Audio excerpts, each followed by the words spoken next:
Bonjour à tous chers mortels, c'est Dragmar, on se retrouve avec ce 8ème round, on arrive enfin à la moitié. Le pire c'est qu'on aurait dû être presque proche de la fin si j'avais pas fait mes multiples pauses, mais désolé, le moral n'était pas là. Enfin bon, ça va mieux, un peu plus en forme qu'hier, donc bon, je peux enchaîner.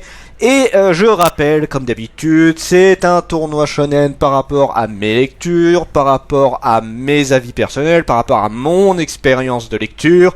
Ce n'est pas un tournoi pour dire quel est le meilleur shonen de tous les temps, ça n'aurait aucun sens et c'est absolument pas le but. Le but de ce tournoi est tout simplement de dire quel est le shonen que j'aime le plus dans tous ceux que j'ai lus, puisqu'on me le demande régulièrement, et moi-même je ne sais pas y répondre, parce que autant en animé je peux le dire, mais en manga je ne le sais pas, parce qu'il y en a beaucoup que j'apprécie, et que c'est pas évident de dire lequel je préfère. Et du coup avec ce petit tournoi ça me permet de le faire, donc voilà, c'est pour moi, et pour ceux qui suivent ma chaîne, et ça fait aussi découvrir des titres. Donc voilà, toujours le petit rappel, c'est important. Alors, nous avons Fire Punch. Oh là là, ce manga si peu connu que je ne porte pas dans mon cœur malheureusement. Alors, Fire Punch, nous suivons un monde qui est dans une sorte d'ère glaciale et qui malheureusement les gens essayent de survivre comme ils peuvent. C'est vraiment une galère absolue, entre le fait que le froid peut les tuer, le fait qu'il n'y a plus beaucoup de ressources, parce que bien évidemment il y a très peu d'animaux qui survivent à cette température, les plantes n'en parlons pas, donc bon, c'est pas évident, et en fait il y a certains humains qui ont des capacités, une sorte d'élus si on peut appeler ça comme ça, donc qui ont des sortes de capacités, et là dans le village qu'on suit au début, on en a un qui, sa capacité c'est de se régénérer, mais en fait il y en a plusieurs, on va se rendre compte qu'il y en a quelques-uns qui ont ce genre de pouvoir là, mais à différentes vitesses, genre je crois qu'il y a une amie, je sais plus si c'est sa sœur ou une amie, qui elle a la même chose mais en beaucoup plus lent. Lui par contre il se régénère extrêmement vite, d'ailleurs il va même s'en servir pour nourrir le village, puisqu'il va se couper un bras ou une jambe régulièrement pour nourrir, bah oui ça fait de la viande hein.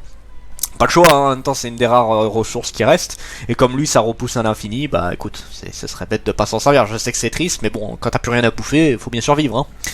Donc bon, et un autre, enfin c'est pas vraiment l'armée, mais c'est un groupe un petit peu particulier qui qui essaie de trouver des gens et des élus principalement, vont tomber sur ce village et vont se rendre compte qu'ils sont des cannibales, enfin cannibales encore une fois, c'est parce qu'ils n'ont pas le choix, ils font ça pour survivre.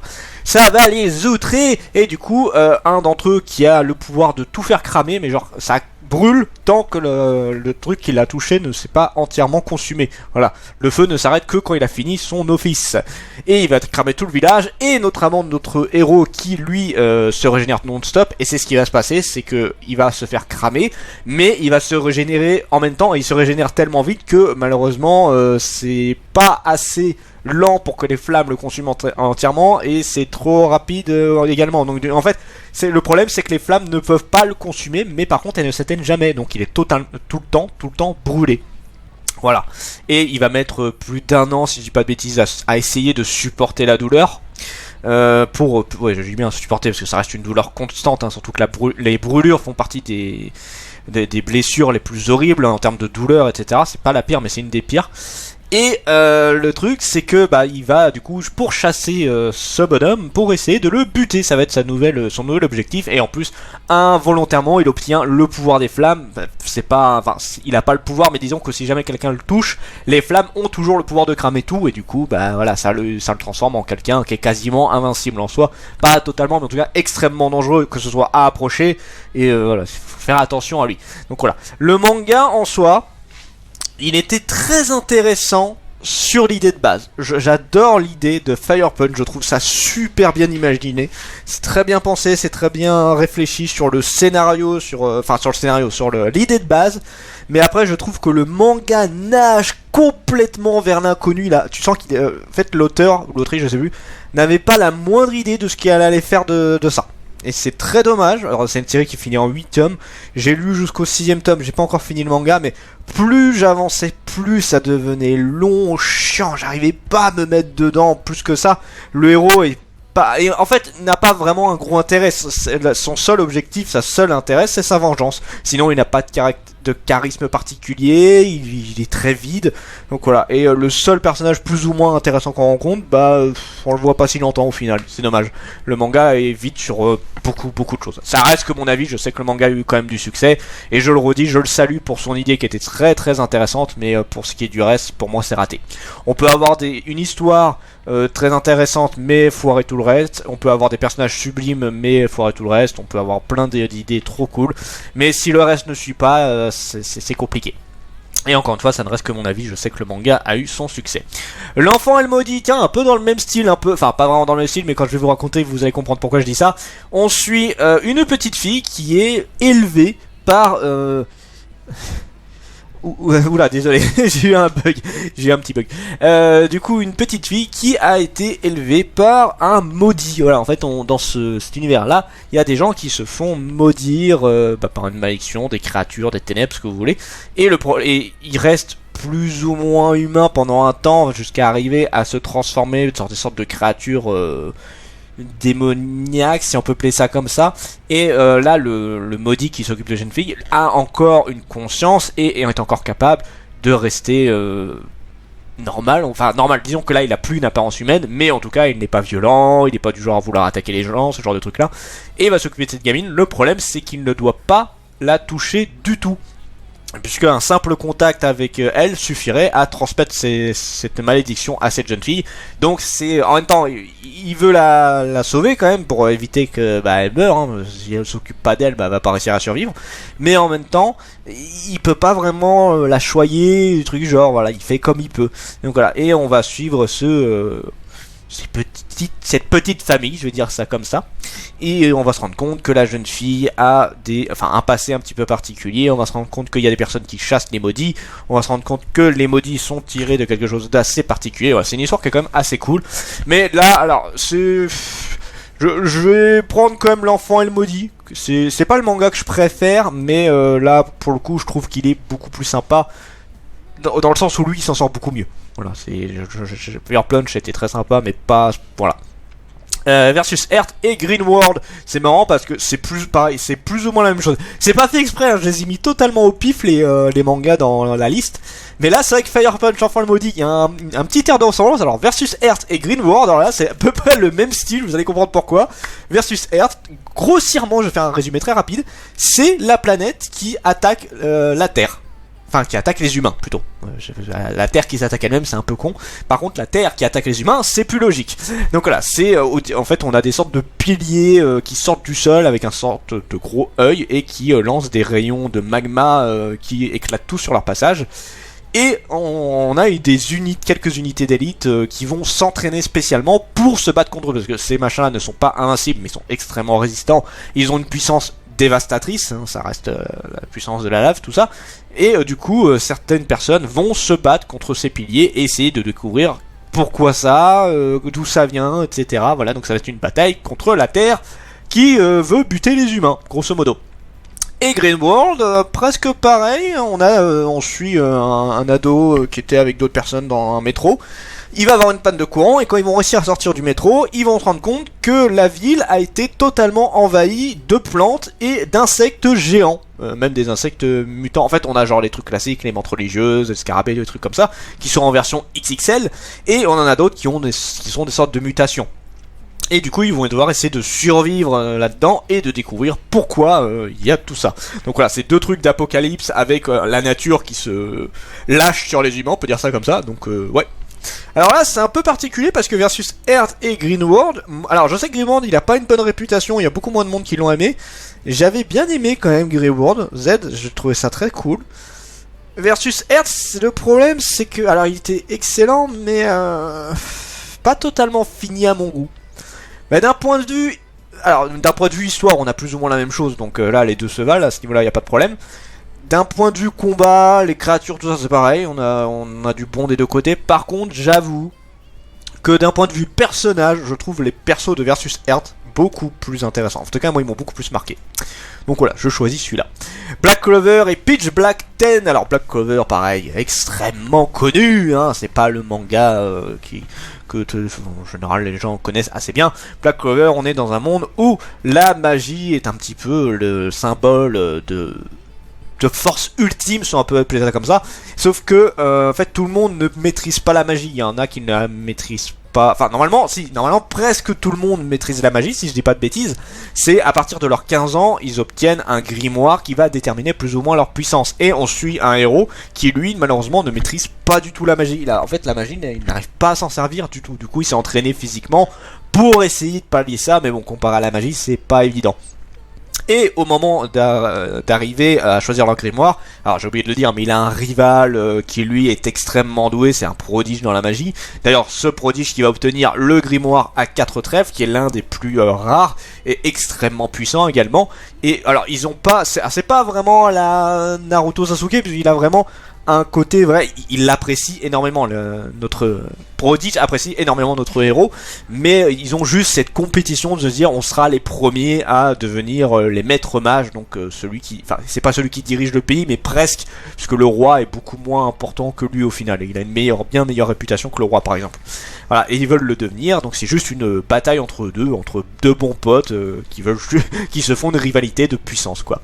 Et notre héros, lui, va obtenir un grimoire à 5 le trèfle, qui est considéré comme une sorte de malédiction, et il va obtenir un pouvoir d'anti-magie, un truc qui correspond bien plutôt à quelqu'un qui ne maîtrisait pas du tout la magie, et qui est une atrocité pour ceux qui maîtrisent la magie, justement. Bah oui, tu maîtrises la magie, si tu ne peux pas atteindre ta cible, si ta magie se fait exterminer, tu sers plus à grand chose.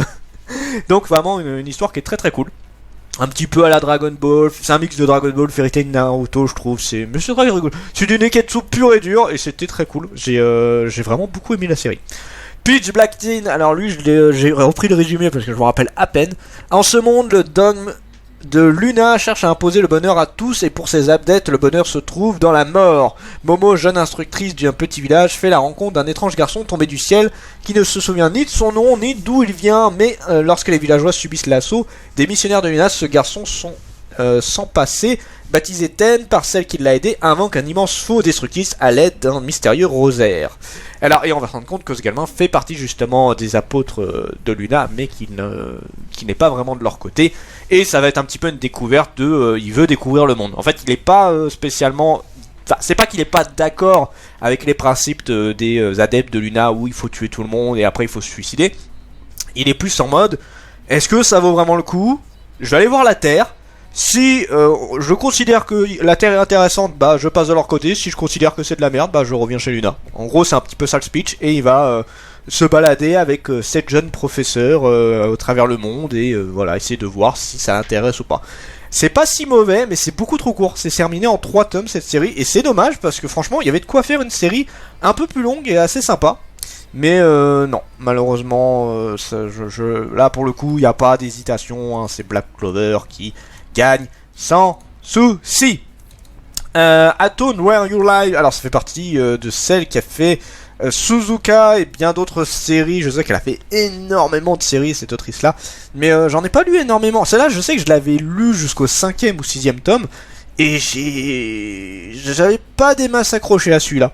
Haruto Kirishima est un adolescent qui coule des jours paisibles dans une petite ville de province du Japon. Sa vie est chamboulée le jour où Yuzuki Eba, la fille d'un ami de son père vivant jusqu'alors à Tokyo, s'installe sous leur toit. Pour ses 3 années de lycée, Haruto n'apprécie guère l'arrivée de cet inconnu dans sa maison, et son lycée est bien décidé à la maintenir à l'écart de sa vie. Malheureusement pour lui, alors qu'il fait visiter le lycée Yuzuki, il croise la jolie Nanami Kanzaki, dont Haruto est secrètement amoureuse, que le jeune homme cherche à tout prix à éviter afin qu'elle ne se fasse pas de fausses idées sur les relations qu'il pourrait entretenir avec Yuzuki.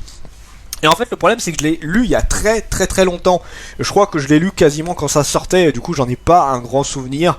J'ai pas trop accroché vis-à-vis des personnages principalement, pas trop l'histoire plus les personnages. Dragon Ball, alors là pareil, est-ce que je dois raconter Dragon Ball hein, ça fait partie des mangas, des piliers. D'ailleurs faudrait que je fasse limite une vidéo sur les piliers du manga, parce que des fois j'en parle que ce soit en vidéo ou d'autres, et j'ai l'impression qu'il y en a qui voient pas trop c'est quoi. Il y en a qui connaissent, mais ils connaissent plus un petit peu les Naruto, tout ça, mais vous oubliez certains trucs là-dessus, je pense. On en parlera à l'occasion, ça pourrait être un sujet très intéressant. Donc Dragon Ball, qui est le manga un petit peu, c'est carrément le manga qui a permis à ce support de se développer énormément en France, hein. Je pense qu'il aurait eu beaucoup plus de mal sans lui. Et Dragon Ball, on suit l'histoire de Sangoku, un jeune gamin qui vit dans les montagnes, qui va rencontrer Bulma, une jeune fille qui est à la recherche des Dragon Ball. Les Dragon Ball qui sont au nombre de 7, qui sont des boules de cristal, qui permettent d'exaucer un vœu. Voilà, et le vœu que tu veux, ça peut te ramener quelqu'un à la vie, être extrêmement puissant, riche, immortel, ce que tu veux, voilà, tu choisis ton petit vœu, et voilà. Mais ces boules de cristal sont éparpillées sur la Terre, donc compliqué de les retrouver. Et sauf que Bulma, elle a réussi à créer un radar qui permet de repérer les boules de cristal, puisqu'elle en avait une dans son grenier, et grâce à cette boule, elle va avoir une matière à pouvoir découvrir où ils sont. Et avec sa rencontre avec Sangoku, elle va partir à la recherche des Dragon Ball, et ils vont rencontrer d'autres personnages, ils vont rencontrer des vilains pas beaux qui veulent aussi les Dragon Ball, et l'histoire va évoluer au fur et à mesure, avec Sangoku qui grandit, etc. Dragon Ball, c'est assez long, mine de rien, c'est 42 tomes de base. Moi j'ai la version libraire, hein, si je dis pas de bêtises, j'ai plus le nom exact, qui fait 85 tomes, donc c'est des tout petits volumes, mais en volume simple c'est 42 tomes, et alors là, en animé je parle plus, elle est extrêmement longue la série, et c'est de Akira Toriyama, pareil, un des grands maîtres dans le style manga. Et j'avais beaucoup aimé Dragon Ball. Je le mets pas au niveau de ceux que je surkiffe, genre les Cage of Eden, les trucs du genre, mais il faut avouer quand même qu'il m'a marqué sur beaucoup de choses, ne serait-ce que pour l'arc avec Boo, qui était exceptionnellement bien, moi j'ai surkiffé. J'aime beaucoup l'arc du ruban rouge, j'aime beaucoup les tournois qu'il y a eu, il y a beaucoup de personnages qui m'ont marqué, notamment Vegeta que j'adore, Piccolo que je trouve exceptionnel également, Trunks, etc. Enfin, la plupart des personnages de Dragon Ball sont vraiment très cool, et c'est une histoire qui est très sympa. Malheureusement il y a encore beaucoup de gens qui critiquent dessus en mode c'est la nostalgie qui parle. Alors, je vais pas dire non plus, parce que oui, un petit peu, mais je pense qu'on a quand même conscience que le manga, voilà, il reste très cool, hein. Dragon Ball, ça reste quand même un super bon truc. Mais bon, pareil, il y en a qui disent ça, mais ils ont la même chose avec leur manga favori, hein. je fais un petit peu l'avocat du diable, mais pour le coup, ouais. Mais Dragon Ball reste quand même un titre qui a marqué l'histoire, que ce soit au Japon et en France, hein, et quoi qu'on en dise dessus, ça a permis vraiment au manga de se développer. Et je pense que là, avec tout le speech que je fais dessus, vous avez compris, Dragon Ball gagne largement par rapport à To Where You Live. Là, il n'y a même pas de débat là-dessus. Platinum End et Ex-Humain. Alors là, c'est un peu particulier pour le coup. Platinum End de l'auteur de Death Note. Alors là, en plus, on avait tout un truc de fou quand c'est arrivé en France, puisque à la base, ils voulaient que ça sorte en même temps par rapport au Japon, chose exceptionnelle en France, parce que nous, à chaque fois, on attend des mois. Déjà le temps que les éditeurs français choisissent le titre, que ça arrive, tout ça. Bon, souvent, je dis une connerie, mais voilà, un manga qui sort au Japon, t'attends entre 6 mois, si t'as du bol, et 2-3 ans, hein. Et puis après, si on a des vieilles séries, alors ça fait des années qu'on les espère, on les a que très peu de temps. Elfeliette, qui est un très bon exemple. Mais bon, bien évidemment, hein, on peut pas tout avoir. Si on avait tous les mangas, déjà on a du mal à acheter tous les titres qu'on a en France. Si en plus on aurait tous les titres du Japon, ce serait compliqué. Mais ce serait cool en même temps aussi, parce qu'on aura encore plus de choix. Mais je pense que ce serait la galère.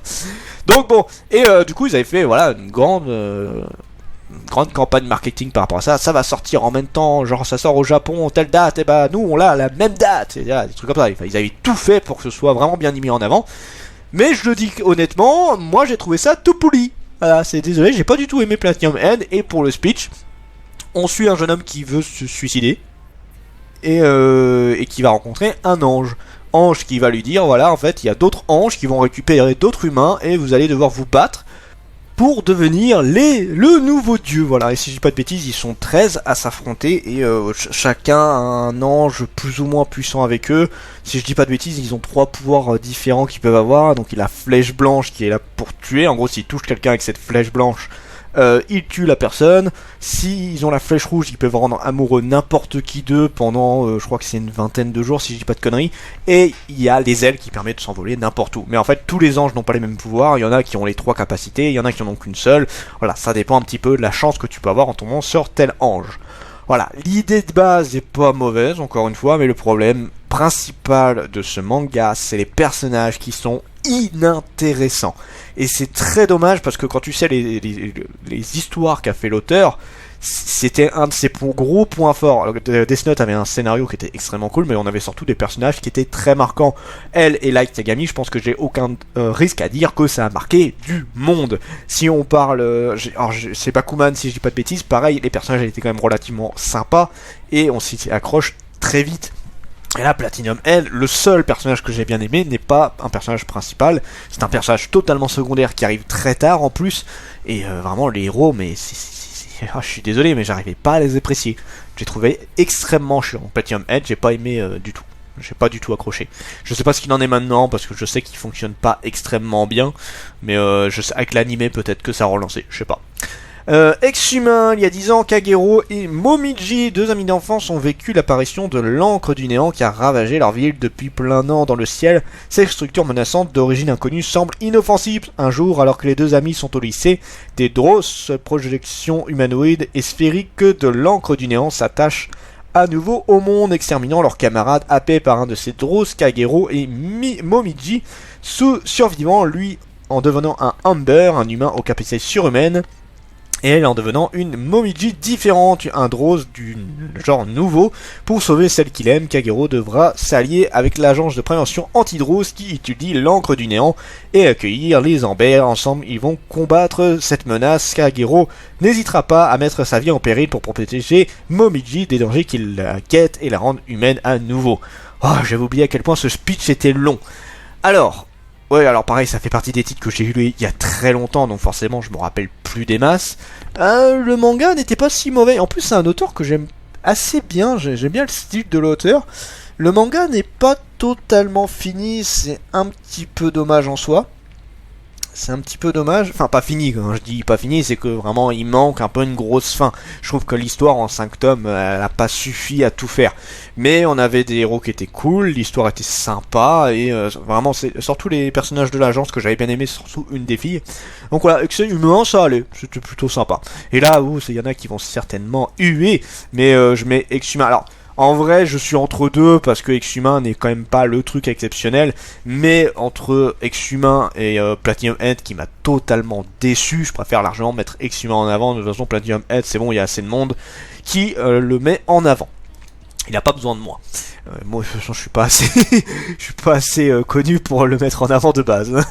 Mais Dako Box, pareil, ça fait grave longtemps que j'ai pas vu la série. Je crois que j'avais vu les 2 premières saisons et que je dois avoir les 3-4 premiers tomes. J'avais lu ça justement.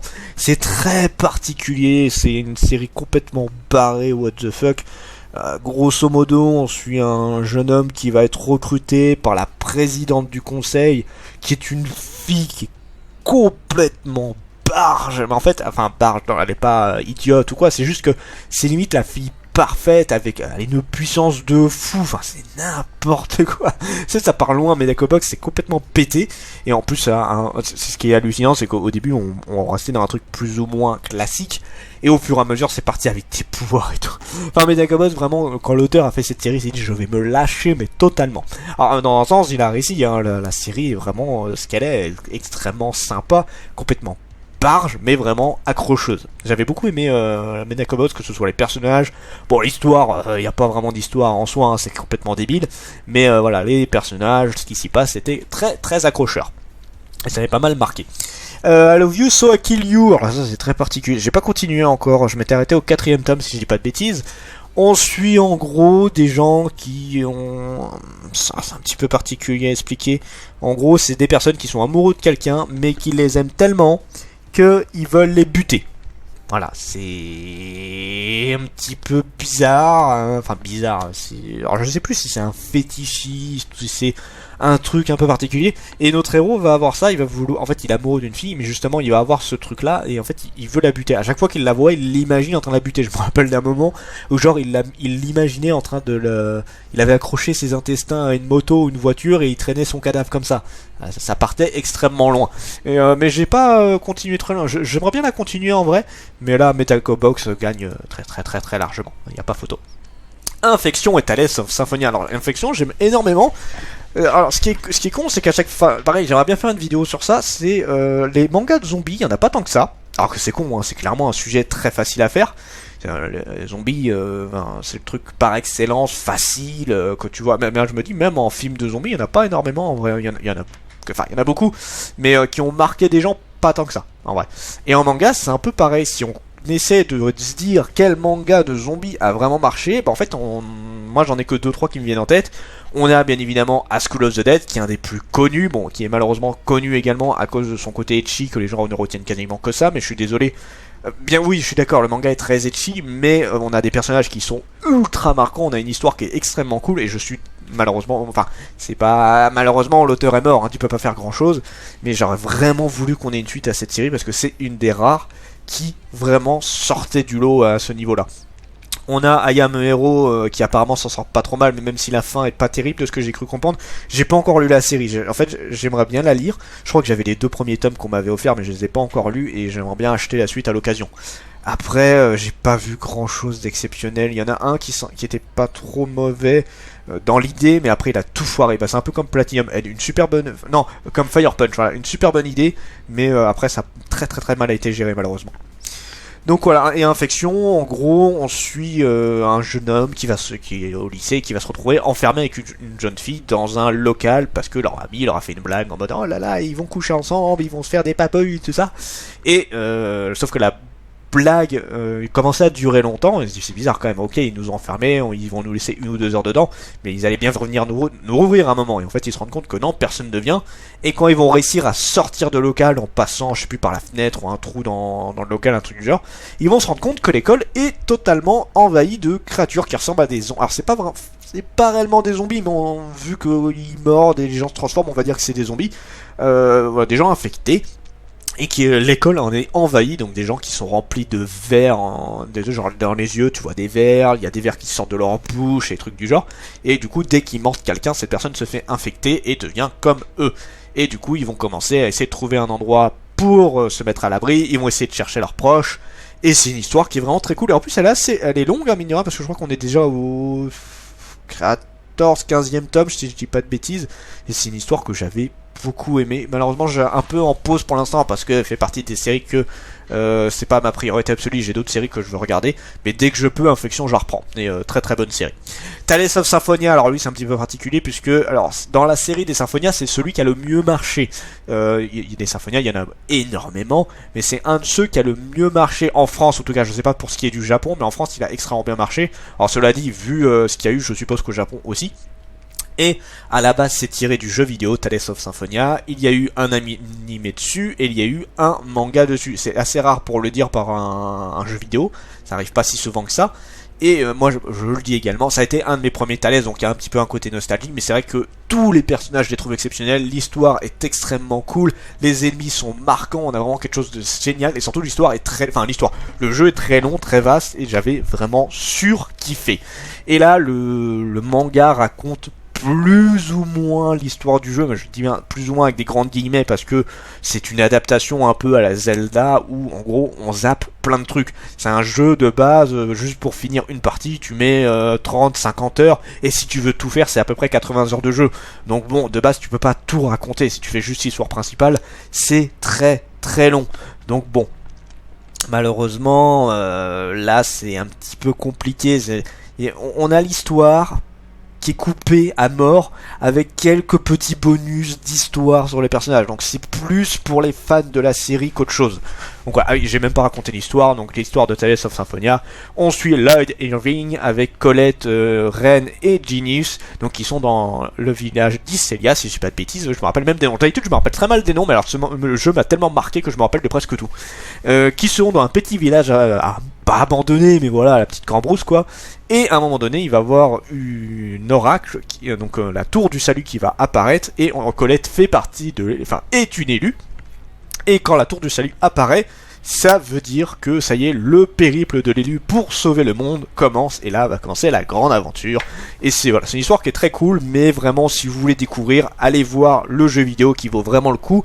Et l'animé n'est pas mauvais, surtout d'un point de vue animation qui était très beau pour l'époque je trouve. Maintenant bon bien sûr et encore il est quand même beau maintenant, mais c'est le même problème que le manga, l'animé zappe énormément de trucs et te fait des trucs en mode de speed, et c'est très dommage parce que je pense que j'aimerais bien avoir un truc vraiment très long, un peu à la Dragon Quest, la quête de Dai, vraiment quelque chose de très long. Donc là pareil, pas d'hésitation, hein, c'est Infection qui gagne. Sukejachi 09 et S1 Zombie. Alors là, Sukejachi c'est un peu spécial, c'est pour l'auteur de Satan 666 et l'idée est cool en soi, l'idée est assez cool.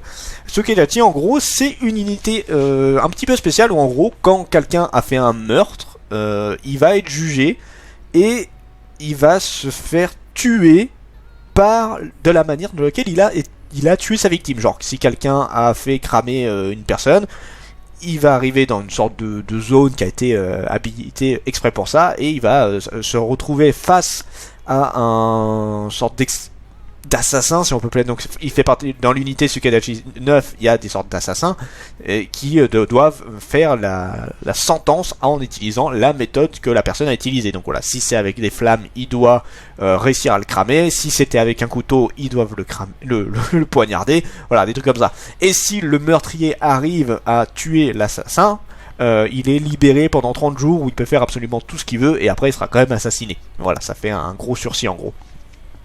Donc voilà, l'histoire est quand même très cool. C'était vraiment, j'avais beaucoup aimé cette série là, mais malheureusement une série qui n'est pas du tout finie. Et j'avais petite mention spéciale, à un moment ils sont dans la rue et tu vois une grosse affiche de Satan 666. Alors c'est un clin d'œil évidemment, il faut le voir, c'est un truc qui est pas forcément très évident, et c'est l'auteur, il fait ce qu'il veut, il a raison, c'est très rigolo. En fait moi j'avais beaucoup rigolé en voyant ça, j'ai dit oh le petit clin d'œil. C'était sympa. Et S1 Zombie, alors là c'est une histoire qui est très très particulière. J'ai plus vu l'anime que le manga pour le coup.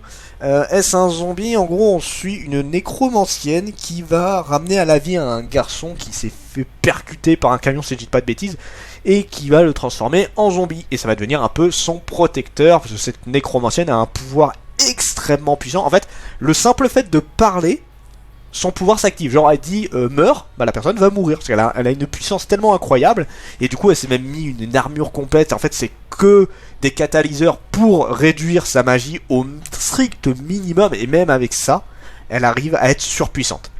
Voilà, c'est une histoire complètement débile, c'est du what the fuck, c'est un peu la Konosuba, etc. J'avais bien aimé également. Alors le truc c'est que j'ai pas beaucoup vu le manga, j'ai plus vu l'animé. J'avais beaucoup rigolé dessus sur le coup. En fait, c'est con parce que Tsukadachi 09, c'est pas fini, donc je peux pas vraiment le mettre assez en avant. Je vous le conseille, c'est quand même une bonne série. Mais là, pour le coup, je mets S1 Zombie, qui est très sympa. Alors là, on va le faire en version un peu plus accélérée parce que j'ai parlé longtemps. L'enfant et le maudit versus versus Hertz. J'hésite.